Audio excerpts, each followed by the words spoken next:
Today's story is not just about love or survival, it's about ego, power, regret, and how fate can flip lives upside down in the most unexpected way. This is the story of a woman who believed money made her superior, and a man the world taught to stay silent. When destiny trapped them together on a deserted island, everything they thought they knew about control, class, and love slowly collapsed. Amber was a woman who had never heard the word no. Born into luxury and married into even greater wealth, she lived surrounded by servants, assistants, and people who obeyed her without question. Over time, money didn't just buy her comfort, it shaped her personality. She stopped seeing people as humans and started seeing them as tools. If someone worked for her, they were invisible. Respect, kindness, and empathy were things she believed only rich people deserved. This time, Amber was traveling with her husband Tony and a few elite friends on a private vacation to Greece. First came the private jet, followed by a luxury cruise across the ocean. Everything looked perfect on the surface, but Amber's attitude never matched the beauty around her. From the moment she stepped onto the ship, she treated the crew like dirt. No greetings, no smiles, only complaints. Among the ship's staff was a young man named Joseph. Quiet, disciplined, and sincere, he took his job seriously. He'd worked on ships long enough to recognize difficult passengers, but Amber was different. Her insults weren't emotional outbursts, they were calculated reminders of power. Every order came with humiliation. Every interaction felt like a test of how much disrespect he could tolerate. Joseph tried to ignore it. He told himself that rich people were always like this, that the job mattered more than his pride. But deep inside, each insult left a mark. Amber didn't just criticize service, she attacked dignity. Days passed like this. Meals, trips, activities, nothing satisfied her. The food was never hot enough. The service never fast enough. The crew never good enough. Joseph slowly became her personal punching bag, the one she targeted when she needed to release her frustration. One afternoon, the group went out to enjoy the sea on small boats. Everyone jumped into the water, laughing and swimming freely, but Amber stayed behind. She was afraid of the ocean. Dad. Instead of admitting fear, she commanded Joseph to stay with her. When he gently suggested she try swimming, she snapped at him, reminding him of his place. That moment hurt more than all the insults before. Not because of what she said, but because of how icily she said it. The breaking point came when Amber insisted on going fishing far away from the main ship. The weather wasn't stable, and Joseph warned her repeatedly.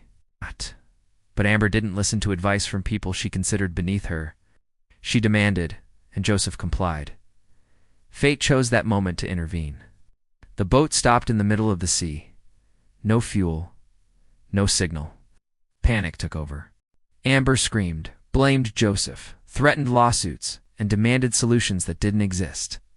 Joseph tried to stay calm, but the reality was cruel. They were stranded. That night, a storm hit. Waves crashed, rain poured, and fear wrapped around them like a cage. By morning, the damaged boat drifted near a deserted island.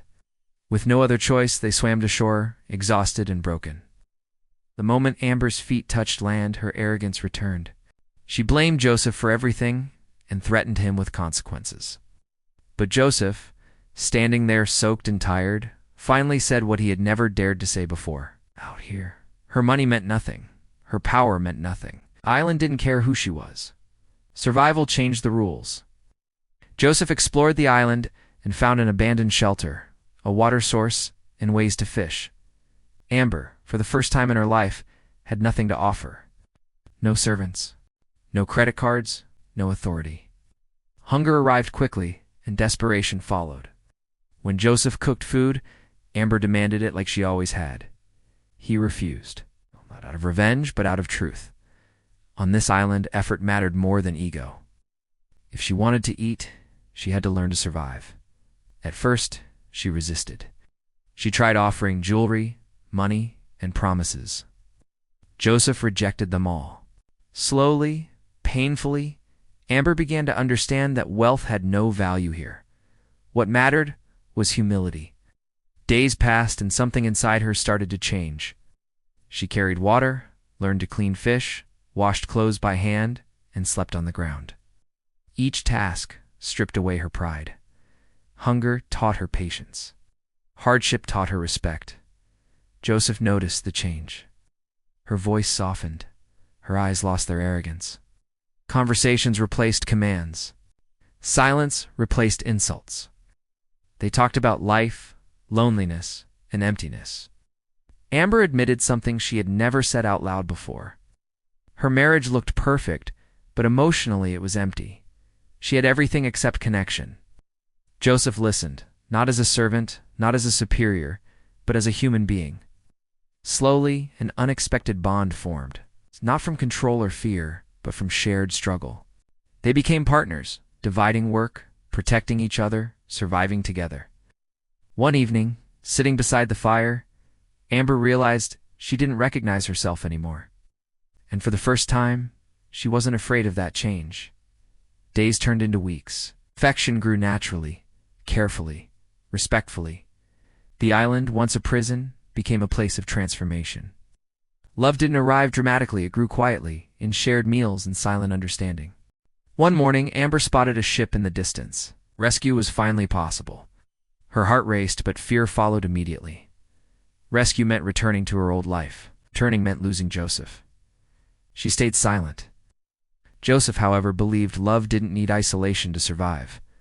If it was real, it would find a way beyond the island.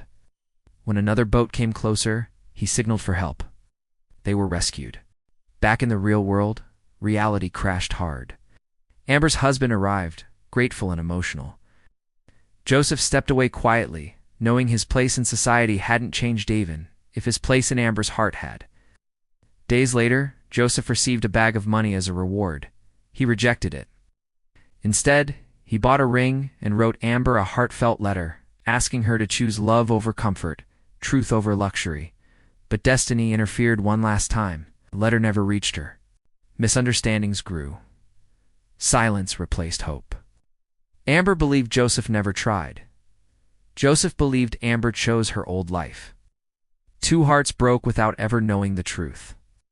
And just like that, a love born from survival, respect, transformation remained incomplete, lost not because it wasn't real, but because fate refused to be kind. So friends, tell me, should love fight harder, or was this ending unavoidable? Comment below and let me know what you think. If you enjoyed this story, don't forget to like, share, and subscribe. Until next time, stay human and stay kind.